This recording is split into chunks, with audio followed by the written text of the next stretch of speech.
Halo semuanya, selamat datang di konselingonline.com, media layanan konseling psikologi berbasis online bersama psikolog profesional.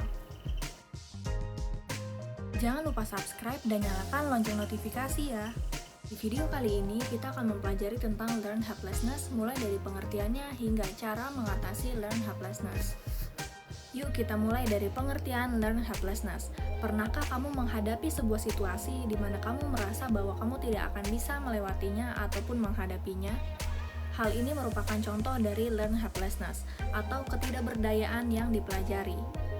Hal ini muncul ketika seseorang berulang kali menghadapi situasi yang sulit dikontrol dan menimbulkan stres, kemudian tidak mampu menangani situasi yang terjadi bahkan ketika tersedianya solusi ataupun kesempatan. 3 karakteristik utama dalam learned helplessness adalah individu menjadi pasif ketika menghadapi situasi stres atau trauma.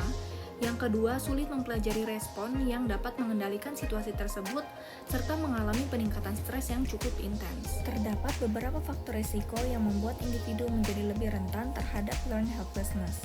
Salah satunya yaitu overparenting atau helikopter parenting yang membuat anak menjadi lebih sangat bergantung pada orang tua, sehingga mengembangkan ketakutan bahwa mereka akan gagal tanpa dukungan orang tua. Faktor risiko berikutnya merupakan explanatory style, yaitu bagaimana individu menginterpretasi dan menjelaskan apa yang terjadi padanya dan perilaku orang lain. Orang dengan pessimistic explanatory style cenderung melihat situasi secara negatif sebagai hal yang tidak bisa dihindari atau tidak dapat terselesaikan dan cenderung menganggap hal tersebut sebagai tanggung jawab personal. Oleh karena itu, kita perlu untuk terus meningkatkan bagaimana cara kita berpikir positif. Salah satunya adalah dengan metode ABCDE. Mulai dari adversity, belief, consequences, disputation, dan energization. Yang pertama ada adversity atau kesulitan. Deskripsikan peristiwa yang terjadi apa adanya. Misalnya, salah satu anggota tim melewatkan deadline dan tim menjadi terlambat untuk deadline berikutnya. Yang kedua ada belief atau keyakinan. Jelaskan bagaimana kesulitan dipersepsi olehmu pertama kalinya. Misalnya, aku tidak percaya dia begitu egois dan tidak mau menganggap serius pekerjaan ini. Yang ketiga adalah konsekuensi, di mana kamu bisa memikirkan bagaimana dampak dari keyakinanmu sebelumnya. Misalnya, karena aku sangat marah, intonasi bicaraku menjadi lebih tinggi dan membuat perdebatan dalam tim. Yang keempat ada disputation atau perdebatan. Apakah kamu memiliki alasan untuk membantah emosi-emosi tersebut? Atau misalnya kamu memikirkan dampak ketika menindaklanjuti emosi-emosi tersebut. Misalnya ketika kamu berpikir, sepertinya aku bereaksi berlebihan di sini.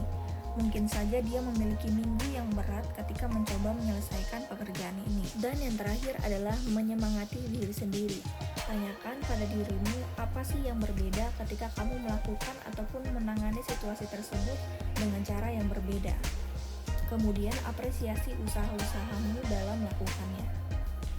Misalnya kamu berkata pada dirimu sendiri, aku bangga karena bisa menghentikan perasaan-perasaan negatif ini dan juga mencari cara baru untuk menangani situasi ini.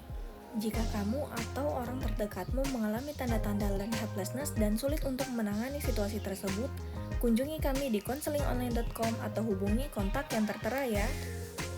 Jika kamu tertarik dengan konten-konten seperti ini, ikuti platform resmi kami di Instagram, Facebook, Twitter, TikTok, dan LinkedIn. Terima kasih sudah menonton video ini.